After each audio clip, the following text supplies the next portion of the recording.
SoundCartel. Personal branding isn't about preening and pretty pictures. It's about the values you convey, who you are as a person. How you connect with people ends up being the key differentiator and can turn a trial customer into a lifelong advocate. From SoundCartel, I'm Nicole Goodman, and this is Business Essentials Daily.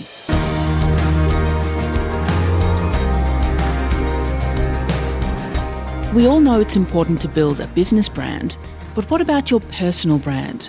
You may prefer to let your business do all the talking. After all, it's your products or services that count, right? But that's short-sighted these days, according to Andrew Ford of personal brand building company Social Star. Andrew helps corporate escapees, as he calls them, move into whole new business lives through personal branding. He says now more than ever, customers want to know who they're dealing with and who they can trust. And to that end, thanks to the internet and social media, more and more people will come looking for you to find out about the person behind the business. So, Heather Dawson asked, does that mean you've really got to build your personal profile? Oh, absolutely. It's interesting because I met an accountant a little while ago and he didn't have a website or any social media, and he said, I'm quite successful. Why do I need a brand? And I said, well, you started your business 30 years ago and you've got, great credibility and traction and referrals. But if you're starting that same business today, you wouldn't be able to get that traction without having some sort of digital presence, because it's just expected that people can find you and see you.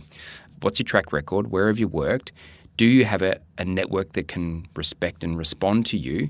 Because that brings the trust, and trust is the key component of people giving you business.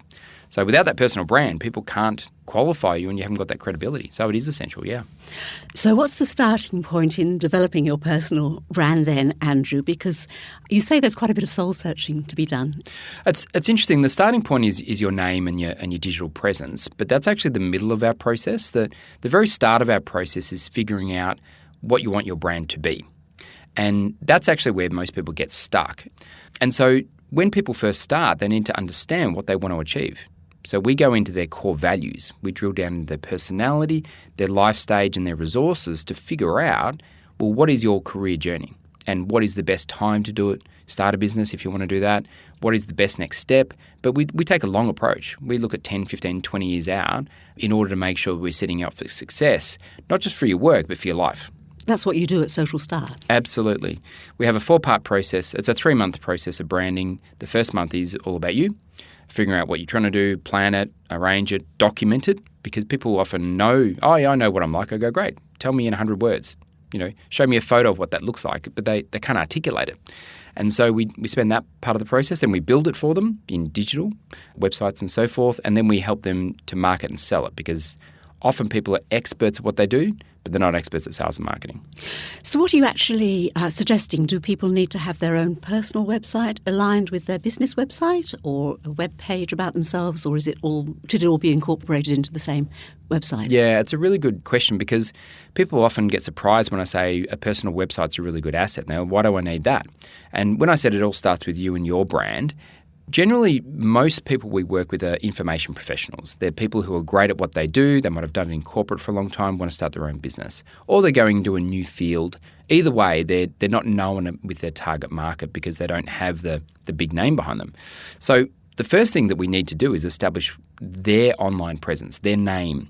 Because when someone refers somebody, say a great accountant, a physiotherapist, a consultant, a coach, they're going to Google you by name.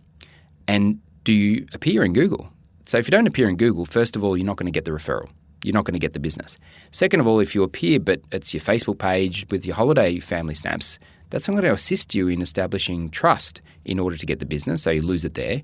And third, if they say you do have a LinkedIn profile and they find it, does it resonate with them, and does it have a great next step to put them down the sales path? And if it doesn't, then you lose them then. So what we find is that people don't take care of their personal digital presence. They might have it on their business website, but people never get there because they don't Google the business name because they don't know what the business name is. So a personal website is the number one SEO result for your name. So yourname.com.au will show up before anything else. And then you want LinkedIn, and then you want your business website. if you can get that. Okay. Well, starting with the name, you think that's pretty obvious, wouldn't you? Andrew Ford, for example, Heather Dawson. But it's not necessarily so simple. No, there's a lot of complexities in doing it. So, I've got a client at the moment who's got quite a hard-to-spell last name. In fact, my team spell it wrong sometimes because it's just an interesting use of characters. And so we decided that we would have a personal website. He's already got a very successful business website. He's a dentist. And what we're doing is we're going to be buying the derivatives of his name. So wrong spellings, things that other people might type in to make sure they all feed down to his name in that case. We've got people from overseas who change their name. We've got people who get married and change their name. So there's all these different varieties. Even nicknames can get in the way. So my name's Andrew Ford. A lot of people call me Andy. If you Google Andrew Ford and you Google Andy Ford, you get different results. So it's very important to me that people referring me, they use Andrew, otherwise I may not get the result. So we need to take care of what our brand is. Okay, so you find the right name that's going to be easy to find wherever. You also say, well, just briefly, Andrew, things like logos and taglines and what you call your thing. Yep. What's important to think about? Yeah, it's interesting. What we're looking for is something that cuts through and stands out. So in branding methodology, what we're looking for is the message first. If we don't understand the message and what it's about, then it's very hard to construct everything else. And that comes through the understand section. So a good example at the moment is Scott Pape. Do you know Scott Pape? No? No. Have you heard of the Barefoot Investor? Yes. Great. So the Barefoot Investor is the brand that is getting cut through, not his individual name. Now, the Barefoot Investor, he's just published a book, it sold 500,000 copies. And the great thing about the Barefoot Investor is it tells you kind of the type of investor he is. So, when he has his photo on the paper and his byline, he's got his feet up on a desk with no shoes on. You go, okay, well, that kind of reinforces it. And he gives essential advice. He gives you the basics and he makes it really practical and easy. And even the way he speaks is non-technical. So all of his branding comes from that particular, what we call a superhero name. It doesn't have to be a name. It could actually be a picture. It could be something else. So Matt Preston, the thing that people remember about him is his cravat. So that's his thing. What was Steve Jobs' thing? He used to wear black skivvy and jeans every day. So we all have these things that are branding elements that we actually construct into people's profiles so that, that's that guy with the thing, and it makes it stand out. Does it sometimes surprise your clients, Andrew, when you say, actually, this is a thing about you that you may not even have realised? Yeah, it's very true. It could be your accent, Heather. And so, people all have something that we can draw out of them, and we're looking for that because we need to make a statement. And the world is full of information, and your information, your message or your mission needs to have something that's got a point of difference. Otherwise, it's not memorable. And then making those decisions about how you're going to distribute your personal brand. And, we know that we have to think about Facebook or Twitter or LinkedIn. Have you got any words of advice about that? Yeah. So once we know what the mission is, for you, and we understand what the brand elements are, then we break it down into the mode. So before you can get to the channel of distribution, the mode is audio, video, or words, because that's all you've got to express. And if you choose words, then we're more likely to go down, say, LinkedIn, depending on your target market, of course. If it's video, then we're going to go on to, Facebook, and we're going to have, YouTube and so forth. So once you choose the mode that the person has the personality, experience, and the market for, then we can choose the medium. Mediums are not right or wrong. They're depending on the circumstances. Our favourite medium for our corporate escapee market that we work with, for our experts, is LinkedIn, because words are easier to produce than video, and most people are more comfortable doing that. It's a very efficient way to do it.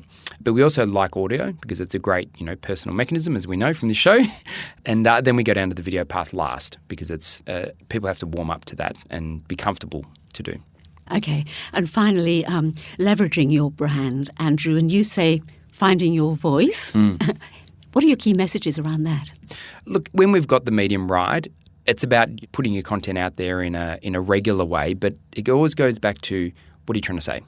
Because in a cluttered world where everybody's doing so much more content, if the message isn't on point and something that's very specific to you, it won't get any cut through. So cut through is what we want, and it has to be a little bit divisive or a little bit opinionated. We can't have it be neutral. So what we're looking for is something that your target market would go, wow, that's bang on. Whereas everybody else who's not your target market goes, I don't get it. And if you can achieve that, it's called polarization. If you can achieve that, then you'll form a tribe. And that's what's important because you've got to do that over the long term to actually form a tribe. And for anyone who's a consultant or an independent entrepreneur, there's a statement or a theory of 1,000 true fans. If you have 1,000 true fans, you can make $1 million a year. So all you need is 1,000 people. 4 million people in Melbourne, you only need 1,000 of those to buy your book, listen to your podcast, refer you on, and you can have a great business. Now, final question, Andrew. One of the people that you put forward as somebody who's absolutely nailed their personal brand is Oprah Winfrey. How has she got it so right? I think the main reason why is that she was prepared to relate to people. So she talked about all of her personal life, and because she did that, people could actually connect with her as a human being, not as someone who's selling content or making money from a show. I mean, because she is a business person as well. And I encourage all of my clients to stretch themselves a little bit into adding a bit more of their personal journey. Because when I present, say I do a lot of work with accountants. So I'd say to the accountants, who here has a CPA? And 80% of the room puts up their hand. I go, great, there's 44,000 CPAs in Melbourne. How are you going to cut through with that? Okay, what else you got? Oh, I've got a higher degree. So what? So your specific personality, your history, your beliefs, your upbringing, all of those different experiences is the thing that is the differentiator. And the truth is this, is when we look at people's values, if people have a similar value set to you, they believe in the same things, they're going to connect with you on a deeper level, and then the business just comes from that. And it's risky because, I'm going to offend some people. Yes, you will. But the people who you're not going to offend and believe the same things you do, they're lifetime customers, not just trialers. So that's where the personal in the personal brand comes in. That was Social Star founder Andrew Ford.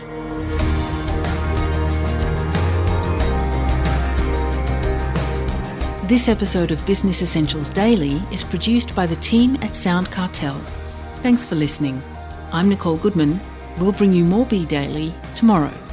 Follow @BE Daily Podcast across social media and head to bedaily.com.au for more from the Business Essentials Daily podcast. SoundCartel.